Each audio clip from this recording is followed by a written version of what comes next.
All right, Victorum gaming fans and ancient wargaming fans, Hail Caesar fans, we're back. We're going to start a series of videos where we're going to go through the many factions that are available in Hail Caesar from Warlord Games.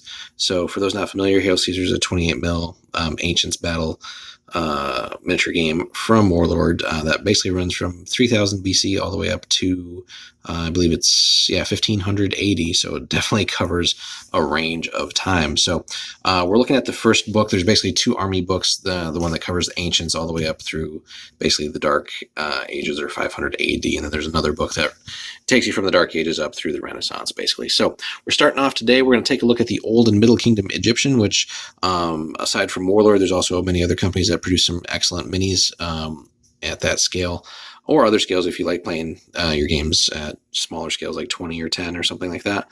But Warlord does provide several good ones. There's some plastics, but a lot of it's still in metal. But Egypt's a cool one just for painting and modeling purposes and things like that. And has a really neat history to it, of course, but also gaming-wise presents some interesting tactical options there.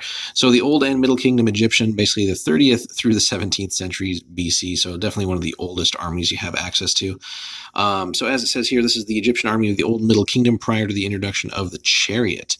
As such, it's often neglected in favor of the army of the New Kingdom with its chariots and more exotic troop types. Nonetheless, it's an interesting combination of native and allied troops and a good match for its historic opponents.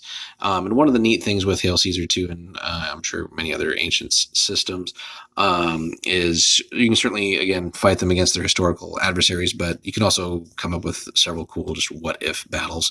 So, what we have here are basically army requirements or restrictions. So archers, you have to have at least 25% of your army be archers. And it says here, at least a quarter of the non-skirmisher units in the army must be medium infantry archers, including any ahouti, if I'm pronouncing that right, archers. And then the ahouti have to be up to 25%, or can be up to 25%.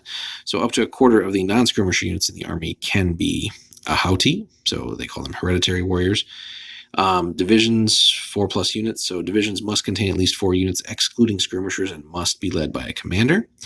And then your skirmishers can, per division, be 50% of the infantry. So divisions may contain up to half as many skirmisher units as they contain non-skirmisher infantry. So most armies have some sort of little restrictions or requirements like that. So, and then the cool thing with the game is, as opposed to having like a separate book for each and every army, which would certainly make it kind of expensive, if you want to collect multiple armies, this book, literally, the first book has just something like 100 different armies in it. Might not be exactly that, but you certainly are not lacking for a variety of armies to play. But Old and Middle Kingdom Egyptian here. So not too many stats in the game. So Clash is basically the amount of close combat dice you use in the first turn. Sustained is subsequent turns or rounds of fighting. You have ranged attacks if you do have them. There's short and long ranged, and sometimes those have a slash in them. We'll cover that when we cover some rules videos for Hail Caesar.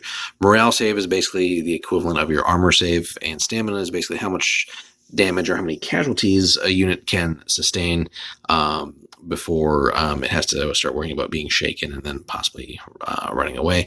Any special rules and then point values per unit. Again, these start with basically assuming you're running a normal size unit, and we'll cover all that again when we cover the rules for Hail Caesar. So this is in large part assuming you're already a little bit familiar with Hail Caesar. So the first up here is the Hanu Nefru Egyptian medium infantry with stabbing spears and shields. So pretty solid overall. Decent infantry there, although they do have the levy rule. Armor is not going to be, I'm going to call it armor even though it says morale, but it's just easier to think about. Is not great, but again, there's no necessarily like really super crazy armor saves or morale saves in the game. Levy is a little bit of a drawback. Again, we'll also cover that in a series of special rules when we deal with that from and some other videos.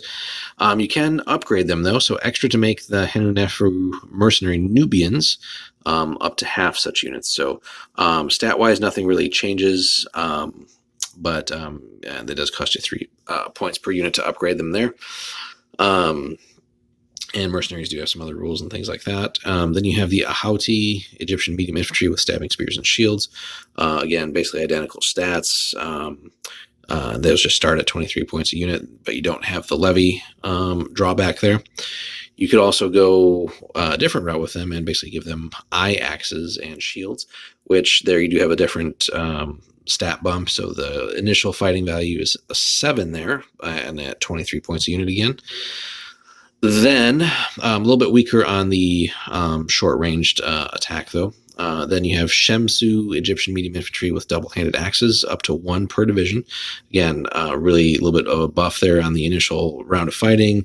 Not so great on the short-range attacks, but they do have the tough fighters rule, and that's 25 points a unit.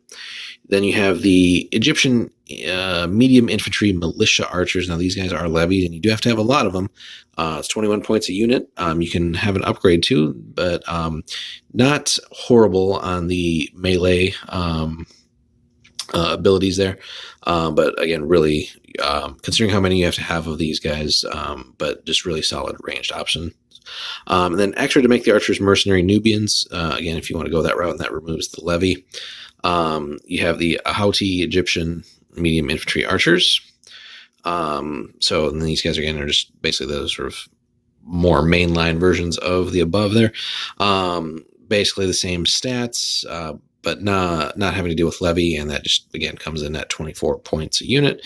Then you have some more archer options. Libyan or Kushite light infantry archers, fielded as small units. And again, small units will always tend to have a little bit weaker stamina value because just to represent the fact that, again, there'd be fewer people in it. So they will much more quickly approach that threshold. And consequently, as you can see here, too, much lower stat values and no morale save whatsoever. And only a stamina of 4, but only 14 points a unit, too. And then you have your skirmisher options. So with javelins fielded as small units. So again, not much in the way of close combat here. And the javelins don't have a long range. So again, lots of close in work there. And all 3 of these options here, there are levies. Starts off at a base of 9 points per unit. Then either upgrade route is an extra point per unit. And what do you get here? So the javelin guys, interestingly, have a clash of 3, and the other 2 drop a little bit. But you pay an extra point to give the skirmishers slings as Semite nomads, and you can only do that for 1 unit, but slings do give you that long range ability. Or you can go with bows, again, more bows as Semites or Nubians, again, up to 1 unit, but that brings back in that long range ability. And again, levy isn't necessarily the end of the day here, or anything super bad, and again, you really have cheap units here, but it is something that does come up, especially if the enemy does make actual contact with you. And then your commanders are free. So you have 1 commander must be provided per division, and then the Egyptians have a solid leadership of 8. So all commanders, including the general, have leadership 8. So that's not bad at all. So that is the Egyptian. So basically a infantry horde, not necessarily horde army, but lots and lots of shooting, which is going to be good for you if your dice are with you. And then some solid, not like over the top or super elite infantry here by any means, but they can certainly get the work done. And certainly recommendation here, definitely for however many divisions you have, it's definitely, I think, worth going with the Shemsu one here with the double-handed axes, just because of, again, that tough fighters rule is fantastic, and having that clash of 7 as opposed to the 6s for your other infantry type units, sometimes that extra die can make all the difference there. Again, not a very defensive army by any means. Again, pretty just low to no armor or morale saves here, and average, pretty average stamina and everything like that. So a lot of your army may, in fact, have that levy rule. And again, really the only elite unit there is that Shemsu unit with the tough fighters. So you're definitely going to have large missile blocks backed up with solid medium infantry, and then various skirmisher screens and stuff like that to try and whittle the enemy down and maybe redirect or kite units into bad positions so that your infantry can get good charges off. So nothing in the way of cavalry here as we see, so that is something that may steer you away from the army, but Old and Middle Kingdom Egypt does have some really interesting options for the collector, for the gamer, and the painter as well. So that was our quick little overview of Old and Middle Kingdom Egypt. We'll definitely continue on our series, so stay tuned for more Hail Caesar content. If you like this video, go ahead and hit us with a like, and subscribe if you haven't already, and stay tuned for more content.